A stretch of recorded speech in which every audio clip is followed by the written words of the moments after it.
These unconventional times require unconventional conversations. Listen in as your host, Richard Gordon, engages in one-on-one conversations with numerous leaders, elected officials, politicians, and others to learn what's happening in your state, on the Hill, and across America. Now, here's the host of Unconventional Times, Richard Gordon. Hello, this is Unconventional Times. I'm your host, Richard Gordon. Thank you for joining us. Hey, listen, before we get into anything today, I just wanted to thank all of our Unconventional Times listeners for being with us last year and listening to our programs, commenting and whatnot. We really appreciate it. I'm glad you're out there, and I'm glad you've been in touch throughout the year. So thank you very much. And to all the people who were on our show last year, I thank them. And I just want to wish everybody a very happy, healthy, and a peaceful 2026. So thank you for being here. If I were to pick one word to describe 2025, I know you're all thinking I'm going to pick unconventional. I could, because it was, but the word I'm going to pick is tumultuous. I think 2025 was one of the most tumultuous years I have ever seen. We had the inauguration of Donald Trump. We had the expansion of presidential power and transformation of the U.S. government. We had Doge. I mean, do people even remember Doge? It seems so long ago, but we had Doge. We had an American Pope elected, not a domestic thing, but interesting. A massive Trump bill. The National Guard patrolling in American cities. Immigration and deportation with ICE raids around the country. We had, very sadly, political violence and the senseless murders of political figures, such as Minnesota State Rep. Melissa Hortman and her husband, and of course the horrific assassination of Charlie Kirk. And then we almost ended the year with the longest government shutdown in U.S. history. A lot went on, and a lot is continuing to go on. So let's talk about it. Let's talk about what happened in 2025 and what we can expect to see in 2026. And that's going to be the subject of our show today. I'm joined by two experts, one of which is a Republican, one of which is a Democrat, and they're going to help us look back and also help us look forward. So first, let me introduce Daniel Scarpanato. He's the president of Winged Victory Agency. Daniel has had a number of careers, interestingly, former newspaper writer, newspaper editor. He was a senior official at the Republican Congressional Campaign Committee, and he's a communications director and chief of staff to former Republican Arizona Governor Doug Ducey. He also, for decades, has had a close affiliation and relationship with the Republican governors. Next is a frequent guest to our program. You've seen many times, Matt Bennett. Matt is the executive vice president of Third Way, which is a center-left think tank located in Washington. He's a veteran of the White House and for years has been a gun safety advocate. So, gentlemen, welcome to Unconventional Times. Happy New Year. Happy New Year. Thank you. Okay, let's get to it. What was the biggest political story of 2025? Dan, if you had to say, what's your biggest story? We live in times where it's kind of hard to keep track of things from one week to the next. It's like there's 10 major events every week. But I think without a doubt, it had to be the inauguration of President Trump. Wasn't a surprise news event because the election had occurred and we knew it was coming. But I think, clearly that was a transformational moment for the country and a year that's been super active for the president. So I think you just can't escape the fact that President Trump coming back for another term, and really, I think, defying political conventional wisdom in 2024 had to be the big story of the year. How about you, Matt? It's impossible to argue with that, but I will put a slightly more partisan spin on my answer. I would say the biggest story of the year is the absolute abdication of responsibility on the part of Congress, which has kind of given over its powers to this president in very profound ways. They've just not stood up to the president at all, period, since he was inaugurated. But not just them. I mean, the American business community, the legal community, universities, every major kind of elite set of institutions has just bent the knee to President Trump, and I think contributed to the impact that I agree with Dan that he's had in his first year. So that would be my big story. So, Matt, tell me why you think that is. Not that you think it's the big story, but tell me, I mean, it's interesting to me. I mean, you and I both went to the same school, so we could talk about that a little bit, but Yeah. why do some of these big universities uh, give in to him? Why did business leaders, for example, at the inauguration, stand behind him? I mean, we could go through all these different things. I'm interested in your take, and Dan, please feel free to jump in. I'm interested in your take on why is this? We've never seen this before. I can't remember in my lifetime ever seeing capitulation, I think is the best word that I could come up with. Why? Fear, I think, on the part of most of the universities, and I think a combination of fear and greed on the part of the business community and the legal community. So universities have been threatened with the loss of tens or hundreds of millions of research dollars based on completely trumped up charges about things totally unrelated to the research money that the government would take away from them. So take, for example, our alma mater of the University of Virginia, where my law school classmate, Jim Ryan, was one of the best university presidents in the United States, if not the best. He was running that university beautifully. And when the Trump administration said to UVA that they wanted to see some changes, some of them were, I guess, somewhat reasonable, others were ridiculous. The Ryan team put together, I think, a perfectly, appropriate response, but they were bullied. The board of governors that was appointed by a Republican governor of Virginia was bullied into essentially firing Ryan. I mean, he resigned, but he would have been fired. And that's been happening all over the place. Look, some of these university presidents really stuck their foot in their mouth in congressional testimony. That was maybe their fault more than others. But what you're seeing with Harvard and with a whole slew of other places is the federal government just bullying these universities. And you saw the same thing with law firms, where they were being threatened that all of their access to federal buildings, including federal courthouses, would be taken away. You can't operate a major law firm if you're under that kind of sanction. And so they just capitulated. One last thing on the business community, as you noted, a bunch of tech titans were there at the inauguration. Some of them support Trump, but a lot of them were there because they thought there would be opportunity in working with the Trump administration to make a bunch of money, and that turned out to be true. The people who have pleased the royal presence have done quite well for themselves. Just ask NVIDIA. And those that have angered him have ended up, not getting their mergers approved. So it's this use of government power in unbelievably inappropriate and illegal ways that have pushed these companies into this kind of capitulation. I want to come back to that. I will say I'm a major Jim Ryan fan. He grew up about a mile and a half from where I'm sitting right now. But I want to come back to some of this. But Dan, I want you to hop in and talk about this and talk about how you see it, because you might have a different perspective than Matt does.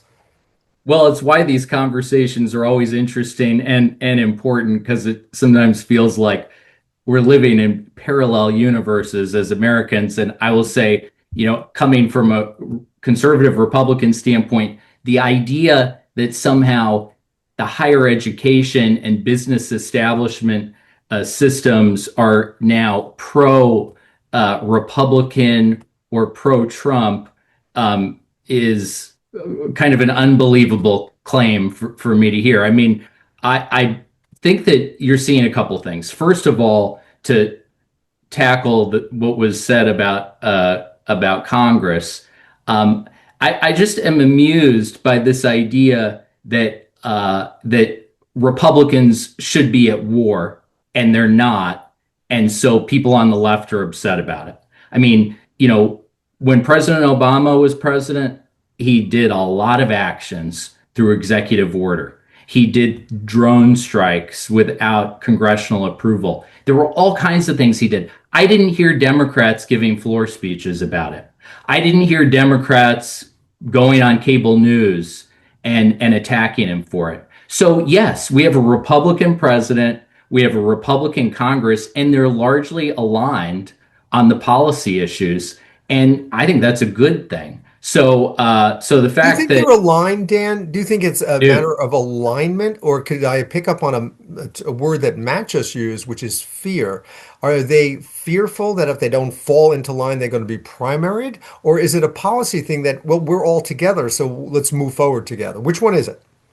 I think you've seen a big shift in the Republican coalition.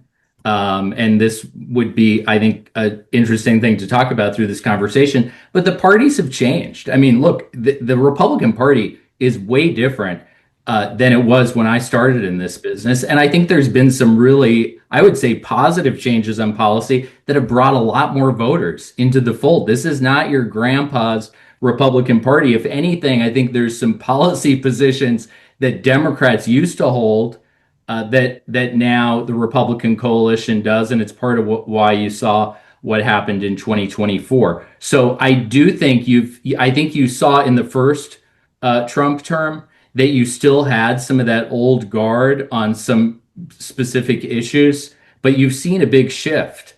The Republican Party has a different view on business issues now. It is not just laissez-faire capitalism, let everybody do what they want. And so I think you're seeing a lot more alignment than you saw in the first Trump term. I think that's a positive thing. And then I would say, on all this other stuff, I think it's unbelievable. You are seeing some cultural shifts. You are seeing some, which I think are positive, like that I think the mainstream media it has basically lost all credibility and seen itself become a lot less relevant. And so now they're like, you know what? Maybe we can't be as partisan. We've got to reach out and take a different approach. I think you're seeing that with a lot of what's happening at CBS.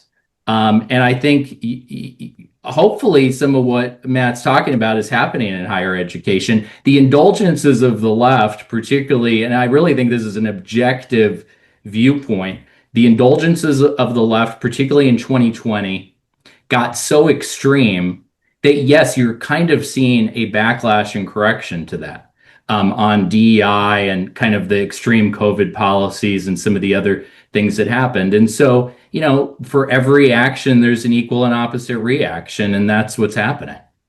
It's interesting you bring that up because where I was going to go when I said to Matt, I want to come back to this, is just for shorthanded, the concept of wokeism. Has America become too woke? And is that what the reaction has been at the universities, at businesses? Is that the reaction to the Democratic Party and why the Democratic Party has lost so much support? Matt, what do you think?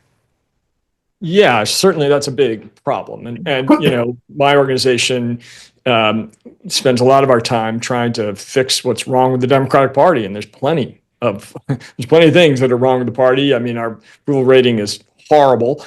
It is at a level that John McCain used to say it's basically just staff and family at this point that approves of the Democratic Party. So we have real problems. There's no question as a party, and the left broadly does. And I don't disagree with Dan that woke stuff got out of control. There is no doubt in Trump 1, after George Floyd was murdered, and then under Biden as well.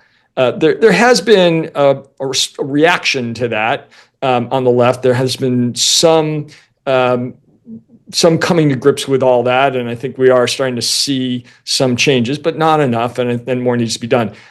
We can quibble about whether that was whether the Trump attack on universities was an appropriate response to that, but I don't disagree that there is a problem with wokeism, and that is deeply alienating to voters, and that's part of the reason that Trump won again. It's not the only reason, but it certainly is one. Democrats are just seen as weird and out of touch, and we talk in ways and about things that voters find really off-putting. So that's a thing that remains to be done for Democrats. So let's talk about the Trump presidency itself. Dan, 2025, biggest accomplishment of the administration and the biggest failure. Matt, I'm going to ask you the same thing. So Dan, you first. Boy, I mean, I think there's so much. I mean, it's a super active administration. I would say I think that while it didn't, I guess the timing was maybe 2026, but this Venezuela stuff is hard to ignore in terms of a really kind of historic and very well executed mission by the administration. And so, I think that was kind of an end cap of what I would say was a pretty successful year policy wise for President Trump. I think also I would say even just in terms of getting his whole cabinet installed right out the gate in a pretty flawless way.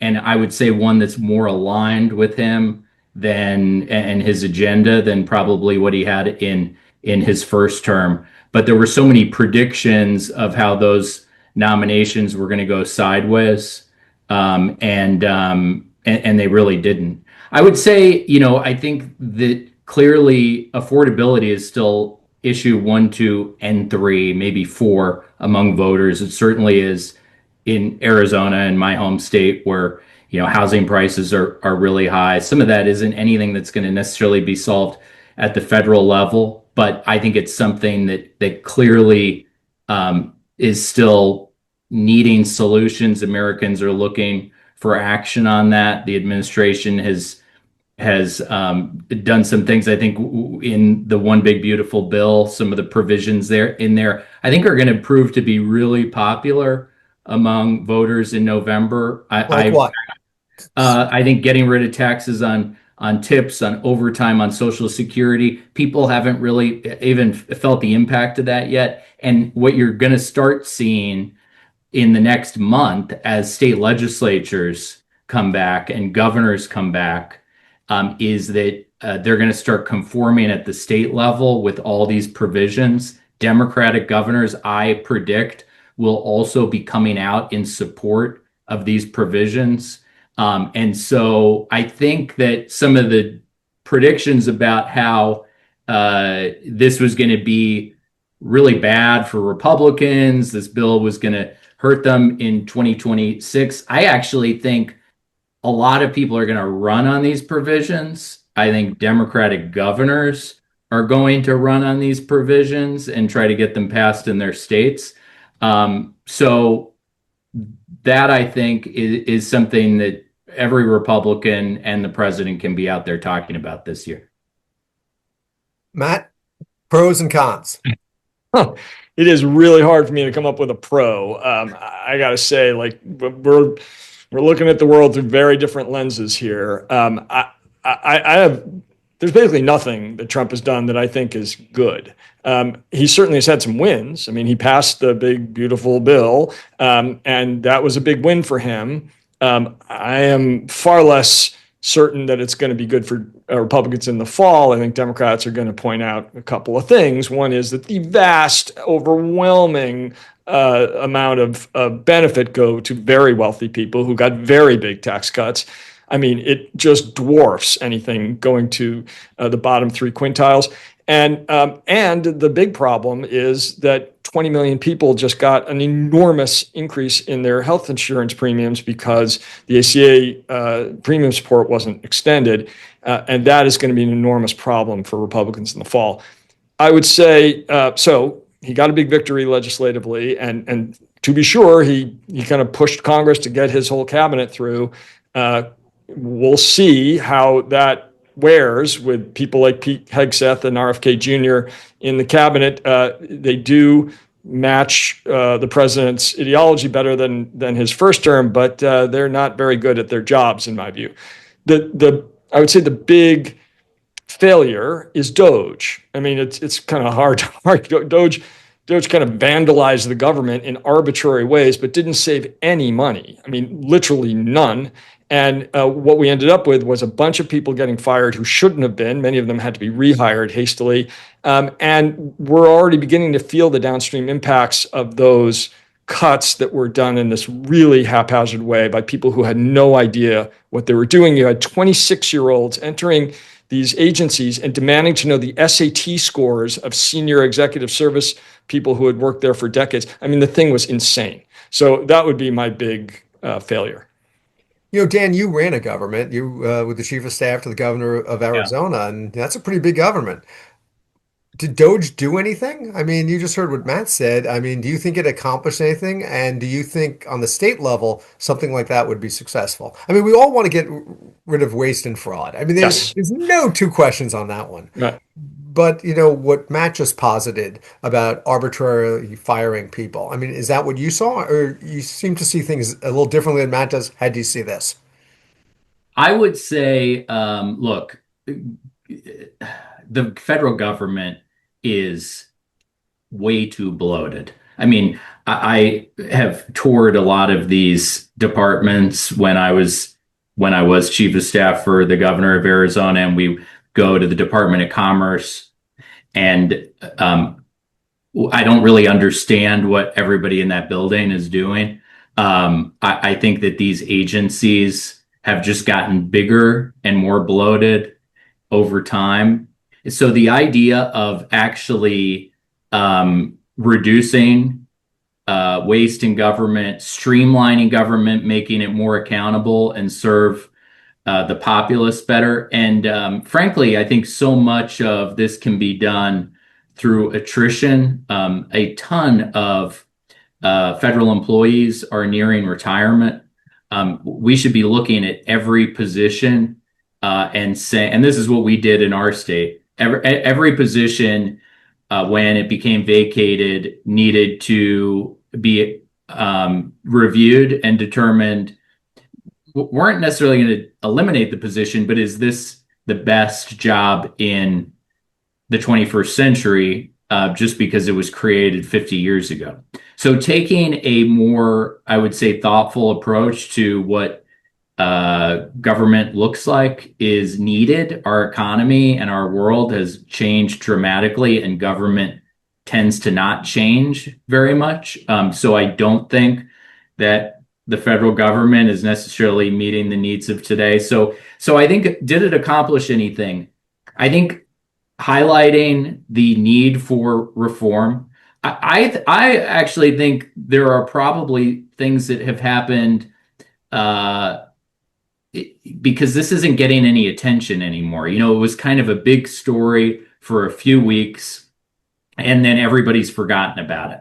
I think you're probably going to see at some point where, there has been some real reductions in benefits and better services provided as a result. But this is something that's happening in every state, Republican, Democrat. Everybody's doing this. Everybody's been doing it for years. And it is time for the federal government to catch up. I've long thought there should be a hiring freeze, and every position should have to be justified. But this kind of became, and this is, I think the trap that the Democrats fell into is it became just defending the status quo. Everything is great.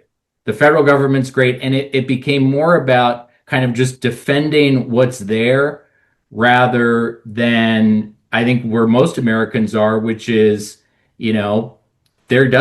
some stuff does need to be drastically overhauled, and it might be better to be more aggressive than not aggressive, because nobody has done this. We've had administration after administration, and no one's had the courage to take it on.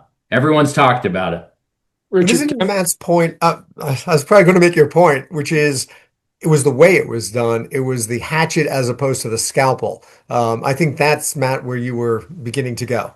Yeah, two quick points. Three. One, I agree. Government is bloated and needs reform. And Democrats who are defending the status quo are wrong. And I think that Dan's right, that every governor does this and that the federal government should do this.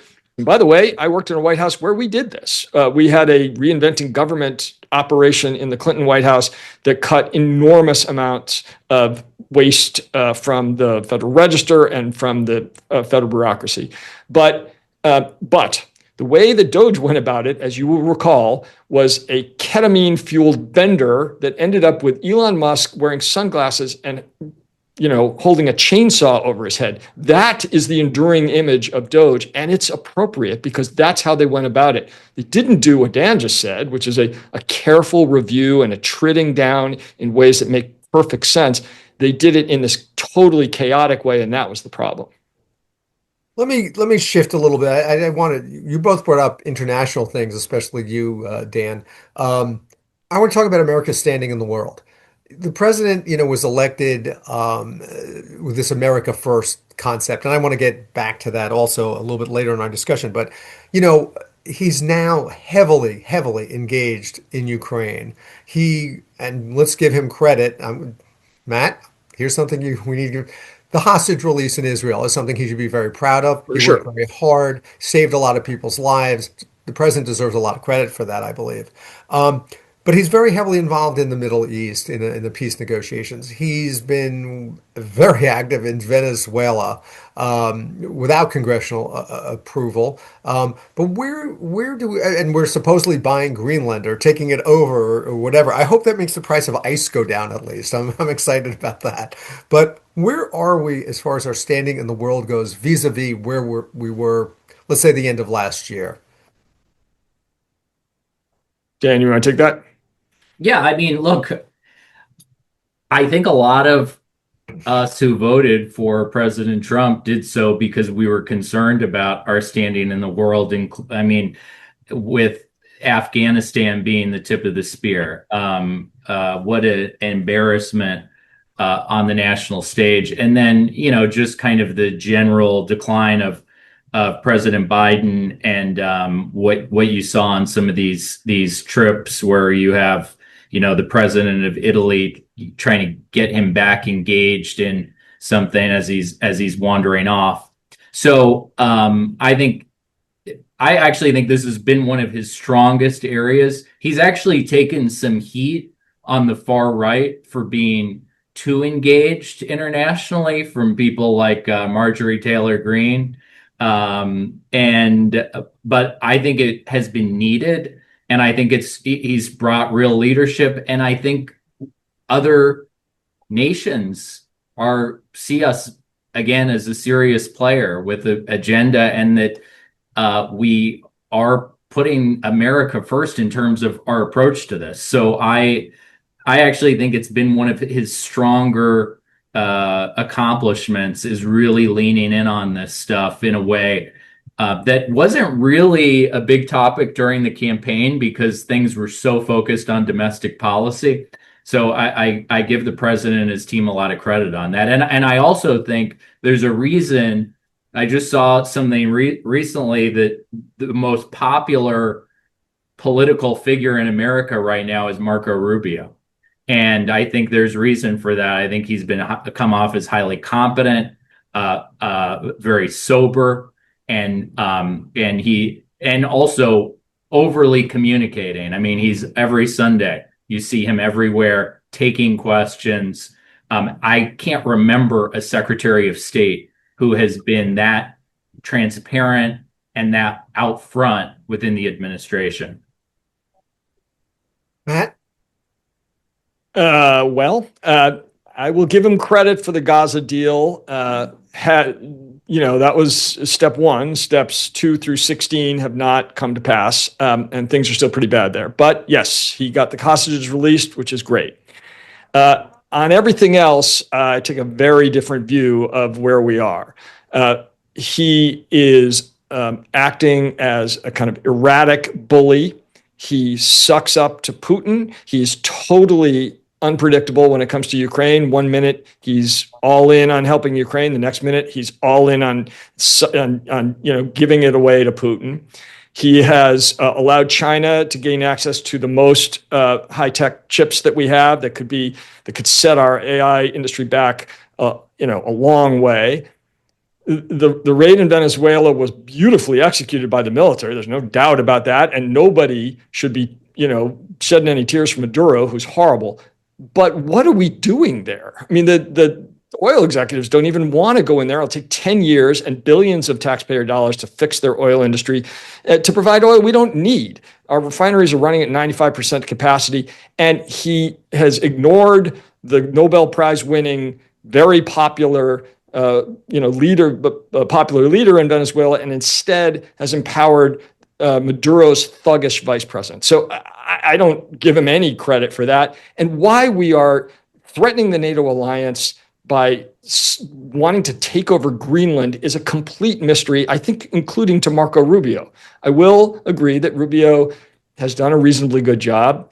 I think Pete Hegseth is an absolute embarrassment and has no business being in that office. And I think that's true of some of the others on his national security team. So I give him an F on that too, I gotta say. So Matt, talk to me about Venezuela as a political issue, okay? Because I think to some Americans, I mean, you could look at this two ways. To some Americans, and I'm surprised actually the president hasn't put it this way. If you steal from the United States, we're not going to put up with it. We're going to take it back. And truly, Venezuela stole from the United States and stole our oil and whatnot. But to a lot of Americans, I think it's going to look like billions of dollars was spent in this raid, or however much money it turns out to be, to really protect certain American oil industry executives, et cetera. So how does this play out politically? I'm curious of your views. Dan, I'd love to hear what you think too. Well, the snap polling shows that there's pretty mixed response to Venezuela. Some of it's partisan tinge, but for the most part, people, first of all, like I say, military A+ did an amazing job, and Maduro's terrible, and it's good that he's in jail.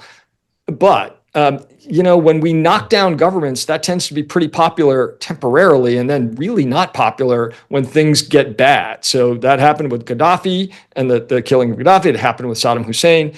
And it happened with the fall of the Taliban in 2001, where if we go in and take responsibility for another country, things can go sideways in a pretty big way. I don't know if he's going to do that. He may just hand the country back to Maduro's thuggish security state, which apparently he's going to do.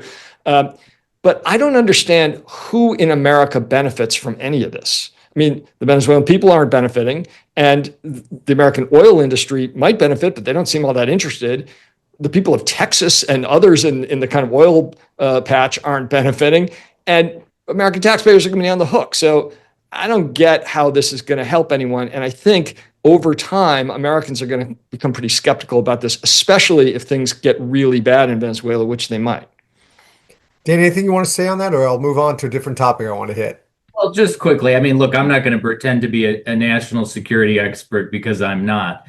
What I will say is I do think this is one area where it's really important when making decisions that you drain the politics out of it. You've got to make decisions about national security from a standpoint of what is in the best interests of our national security. So I don't know how the politics are going to play out. I suspect it will be complex and it will evolve. And I don't know that most Americans right now are very interested in national security issues. They're just not. And so I think to a community of people, largely in South Florida, I think this is a big issue. This guy was viewed as a tyrannical thug. And I think there's a lot of celebratory feelings about him being taken out. And I will make one comment on the politics, which is it does feel like this kind of has been gone back in the Trump derangement category, where all these Democratic politicians who said Trump will never take this guy out, Trump's not going to do it, Biden said it, that he proved them wrong, and now they're all on the other side of it.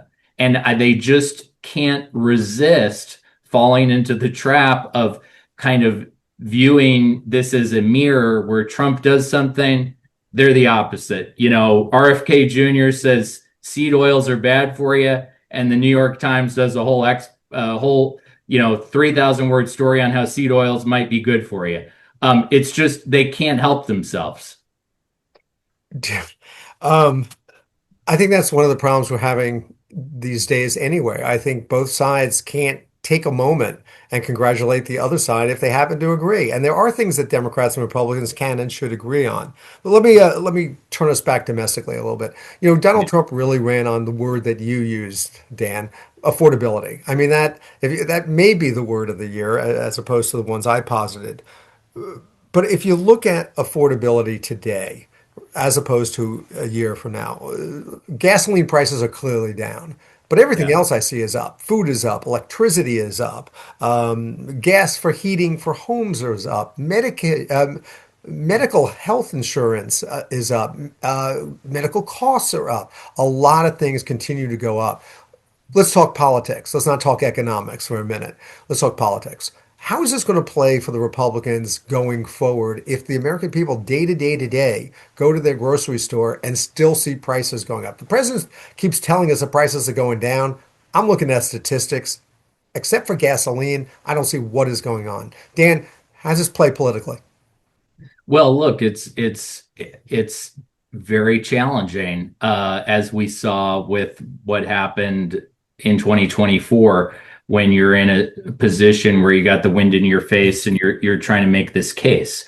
I think that part of the challenge here is that even as inflation slows, prices are not going to get back to where they were in 2019 or 2020. That's not, unfortunately, how the economy works. And so we saw massive inflation.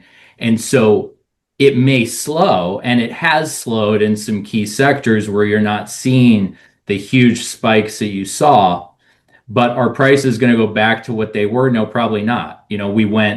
I've commented this with my family. It's like, we went like 30 years where bell peppers were the same price, and then they went way up, and they're probably going to stay there. And so it's going to take a while, I think, for people to feel like things aren't really expensive, because you're going to have to see wage growth catch up with where prices are, even if they kind of level off and get back to regular inflationary numbers. And But when you explain all that, as I am, that is not a winning political argument. So logic never is, Dan. yeah, so I think that speaks to, and look, this is kind of the trap that Biden and Harris got themselves in, was trying to explain how, yeah, you might feel this way, but no, here's like all these stats, and here's how the stock market is doing. So I think that, if you're a Republican running in 2026, my advice would be to channel your inner Bill Clinton. It needs to be about it's the economy, stupid, and you've got to feel people's pain. You've got to sympathize with it. You need to talk about, I appreciate what Matt's saying on the tax cuts, but the fact is millionaires and billionaires are not benefiting from no tax on tips and no tax on overtime. And those are things that if you're a candidate, you should be out there talking about. You should be talking about things that are going to impact people's pocketbook. But the idea of kind of defending the status quo, not a good place to be. And I think that the one thing, and I'll stop and let Matt chime in here. I think that what will be interesting is that the Democrats don't have a clean record on this. And so, for a Democrat to go out there and say, I'm going to bring all the prices down, I don't know is a credible argument, because 16 months ago, they were voted out for getting prices really high. So I do think that this is an argument that will likely more be kind of fighting things to a draw. And I think largely Americans might be throwing their hands up in the air and saying none of these people have a solution. And that, I think, is probably a problem for both parties. Dan, that's an interesting point. And Matt, isn't it just, 180, 180 degrees? Whoever's in office is bad for not getting prices down. The same arguments I'm hearing Democrats make about Trump, well, the Republicans made about Biden. It's the same thing. Let's just change the names out. So how does that play out as a political thing? Yeah, I very much agree with both of you. I mean, these were the arguments we were trying and failing to make last year. Like, look at the macroeconomic numbers; they're pretty good, and the stock market. And uh, here's a huge difference, though. Two big differences politically. One is the president of the United States. And Biden was not doing a good job communicating last year. I think we can all agree on that. But he wasn't out there saying that affordability is a hoax. And that is what Donald Trump, I didn't make that up. That is literally what he is saying. He's talking about the affordability hoax. That is not helpful to his Republican allies. But it's very similar, Matt. It's very similar to President Biden saying that this isn't a problem. I mean, the president did say for 4 years that, affordability, he didn't use the affordability word, but the president did say over and over and over again, this is not an issue. And I think Dan's point about not understanding where the American people are is a critical one because we're just seeing it replayed from the other side of the street.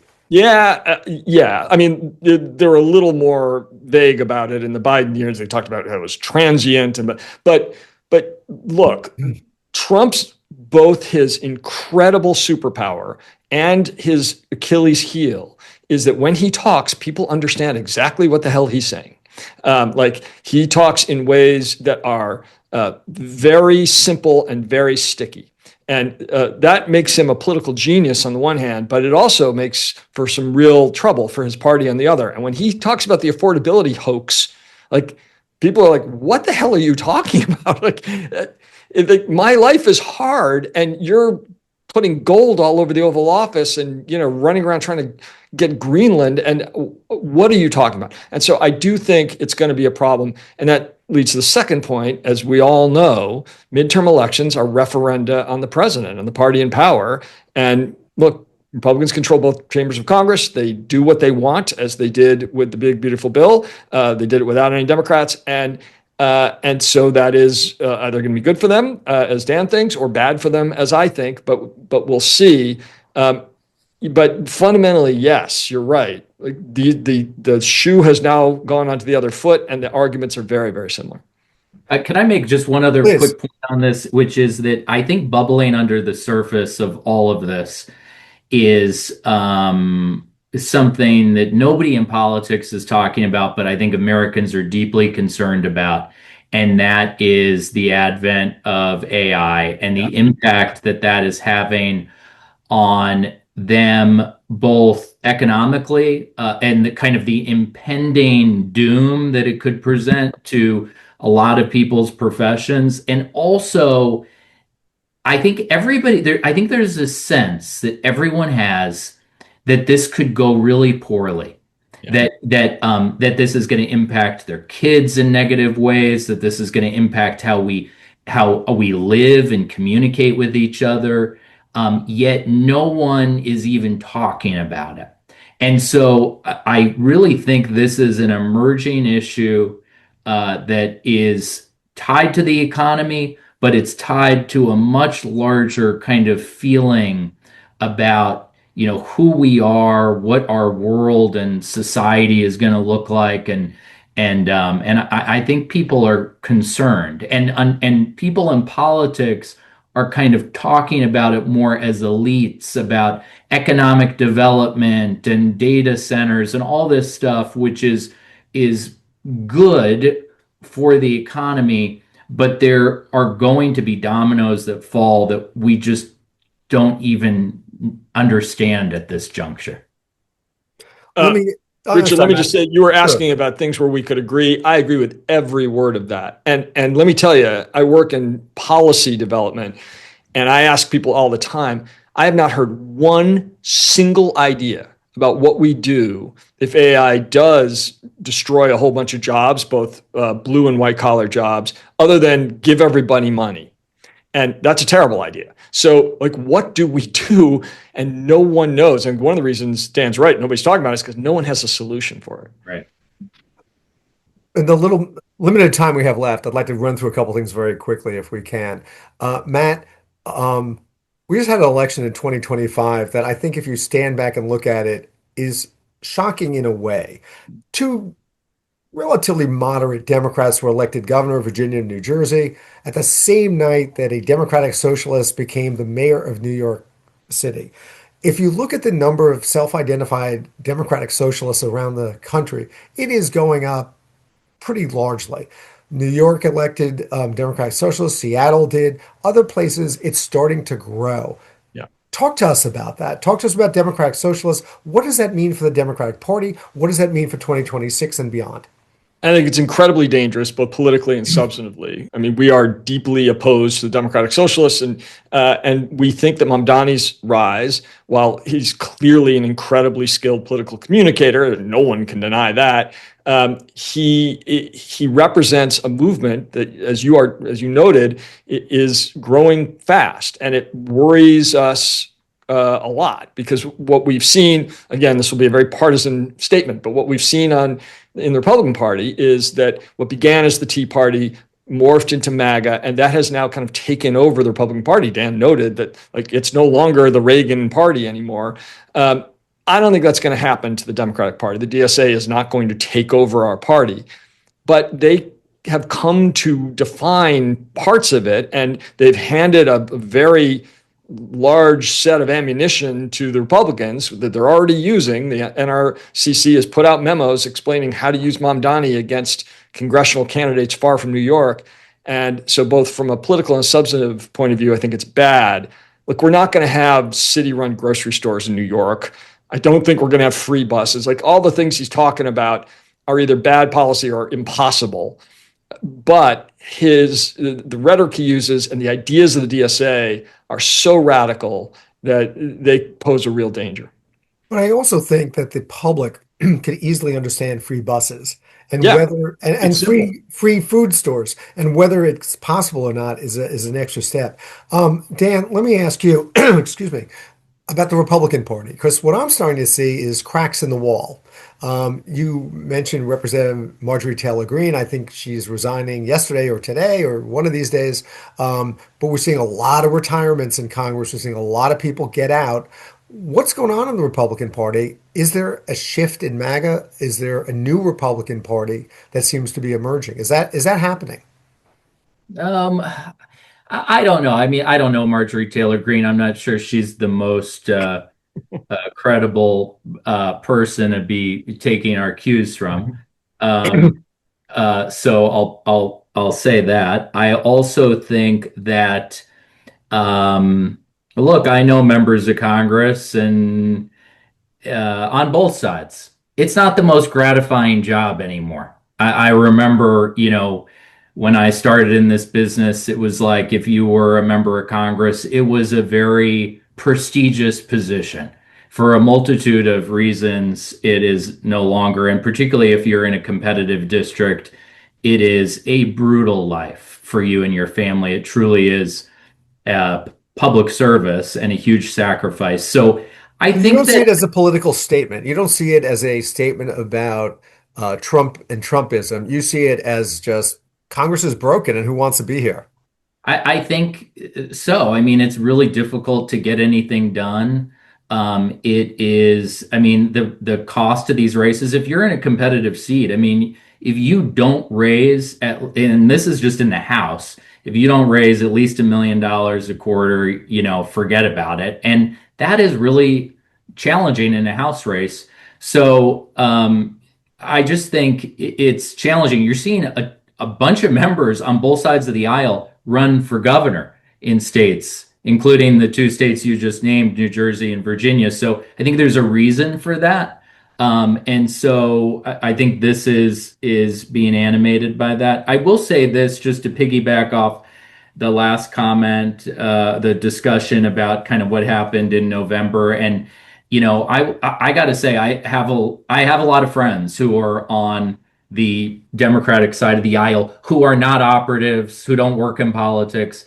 And I think there's this sense of that the Democratic establishment has picked the last three Democratic nominees: Hillary Clinton, Joe Biden, and Kamala Harris.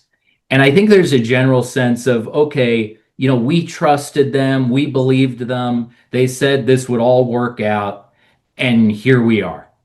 And I would say buckle your seatbelts, because I think that there is going to be a backlash. And in some ways, I think the Democrats are about to experience what we did some time ago, which is that there will not be a Democratic establishment. Bernie got very close in 2016. And I think someone younger and fresher, who is from that realm of the party, could be very potent in this environment. And it will be interesting. I'm watching with a lot of interest Gavin Newsom, and he's very talented.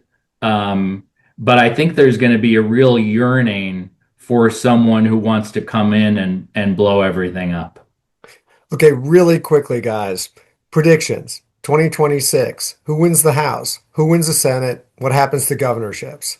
Dan? I think that the House is going to remain super close historically. If Democrats win it, it's going to be by a couple votes, and there just aren't even that many competitive districts. And I personally don't see this right now as being a 2006. I think we're in a much more divided time where there's a lot less ability to move districts that are more on the margins. So I think the House is going to be close one way or another. I mean, now we're like talking about two votes determining the majority, which is historical. Senate, I think Republicans will remain in control. And then the governor's races truly are different, because they're largely not about any of the issues we discussed. They are about affordability and public safety and education. And I really think on all those issues, at the state level, it's really hard for Democrats to credibly argue that their policies are working when the most unaffordable states in the country are all blue states run by Democrats. Matt? Unsurprisingly, I take a somewhat different view. I think Democrats win the House relatively easily. I agree it won't be a 2018 blowout because of the kind of redistricting and the sorting out, but I think we will win the House. I think we're going to come close in the Senate. I don't think we're going to get the majority. That's probably too hard. But I think we're going to win some states that will surprise people, maybe Iowa, maybe Alaska, on no one's radar, 6 months ago, but might be because of tariffs and ranked choice voting and other things. Governors, I agree with Dan that it's very different, but I do think Democrats are going to do a lot better than he thinks they are. I think Rob Sand could win in Iowa. I think there are going to be some places where we're going to do pretty well, and I think we'll hold the blue states that we've got. So I am relatively bullish on 26. Dan, first cabinet member to leave. That's a tough one. I mean, I think these people by choice or otherwise. Yeah. I mean, it's been pretty stable. I think these people like what they're doing. I think maybe I'd say Kristi Noem, in part just because that's a job that's pretty thankless, and you've seen over time where people just haven't stayed in it very long. So I'll go with that. Matt? Peg Seth. I think they finally get sick of him and push him out. He's too clownish even for this administration. You both raised 2028 very quickly. Matt, nominee for the Democrats, nominee for the Republicans. Or too soon? Too soon. Don't make me do that. No one would have predicted Bill Clinton at this point in 1989. Or Jimmy Carter. I'm not going there. Dan, do you think everyone's just lining up behind the vice president? It has that sense to it, but as Matt points out, politics are unpredictable. I'm not sure any of us would have predicted in 2 years out that Donald Trump would be the nominee in 2016 or in 2024. So I think it's going to be a spirited race on both sides, I would suspect. We will stay tuned for that. Last question for both of you. I know we all have to go, so let me be really quick about that. We are going to do the show 1 year from today. I'm going to ask you the first question I asked both of you real quickly.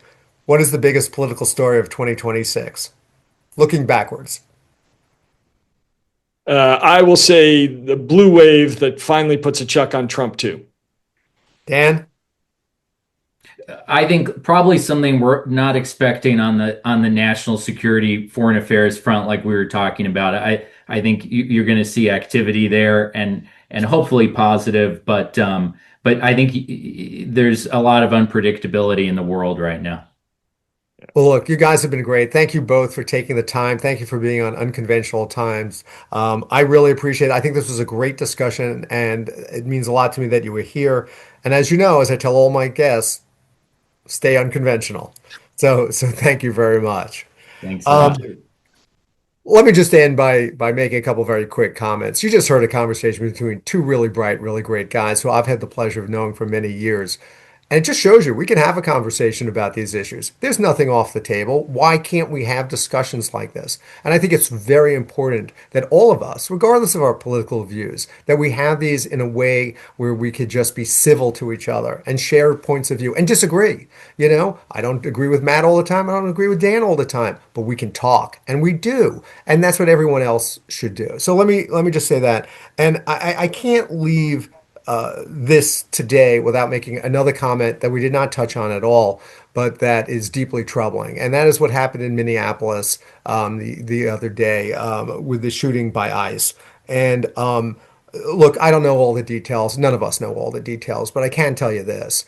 For masked gunmen to represent the American people and scare the heck out of American citizens and sadly shoot and kill an American citizen on an American street is deeply, deeply, deeply troubling. And I hope that 2026 brings a sense of civility, brings us closer together, brings us a little more peace and a little more understanding about who we all are. So thank you all. I wish you a happy, healthy, wonderful new year filled with great and wonderful things for you and your family. Thank you for listening to Unconventional Times. You know, you can find us wherever you get your podcasts. And you can also watch us on YouTube at UT-Richard Gordon. So listen, join us next time. And in the meantime, stay unconventional. Thank you. You've been listening to Unconventional Times with your host, Richard Gordon. Check out all of the episodes of Unconventional Times on Apple, Google, Spotify, or wherever you listen to your podcasts. To learn more about Richard Gordon and all of his unconventional conversations, head on over to unconventionaltimes.com. Thanks for listening.